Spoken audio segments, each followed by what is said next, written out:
Welcome to Sri news Ongole. Tirupati జిల్లా సత్తివేడు మండలం దాసుకుప్పం గ్రామంలో అంబేద్కర్ జయంతి ఘనంగా జరిపారు. ఈ కార్యక్రమంలో లోకిరెడ్డి ఆధ్వర్యంలో జగన్, రామ్మూర్తి, బాబుబాయ్, చోటాబాయి పాల్గొన్నారు. అంబేద్కర్ 134వ జయంతి సందర్భంగా ఘనంగా నివాళులర్పించారు. అంబేద్కర్ అనే అతను ఒక మహనీయుడు. ఆయన వచ్చి దళితులకే ముద్దుబిడ్డ కాదు, ఆయన ప్రపంచంలోనే రాజ్యాంగ సృష్టికర్త. ఆయన ఈరోజు మన భారతదేశము ఆయన చట్టం వల్లనే మన భారతదేశం ఈరోజు కూడా ముందుకు సాగుతున్నది.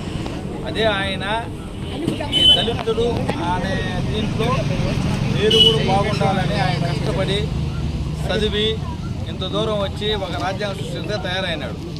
ఆ స్ఫూర్తితో మీరు కూడా అంబేద్కర్ స్ఫూర్తితో నలుగురికి మంచి పనులు చేయండి, నలుగురికి సేవలు చేయండి, నలుగురిని మీరు కూడా దళితులుగా పైకి ఎదగాలని ఆకాంక్ష.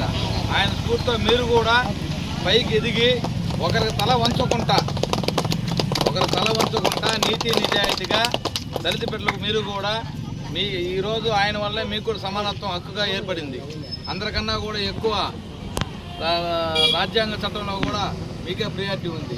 అందువల్ల దళిత బిడ్డగా ఆయన ఎంత ఎదిగినాడో అదే ఆయన స్ఫూర్తితో మీరు దళితులు కూడా అంచెలంచెలుగా నీతి నిజాయితీగా ఎదగాలని ఈరోజు ఈ సమయం ఇచ్చి ఇక్కడ పిలిపించిన మీ అందరం కూడా నా మనస్ఫూర్తి హృదయ శుభాకాంక్షలు.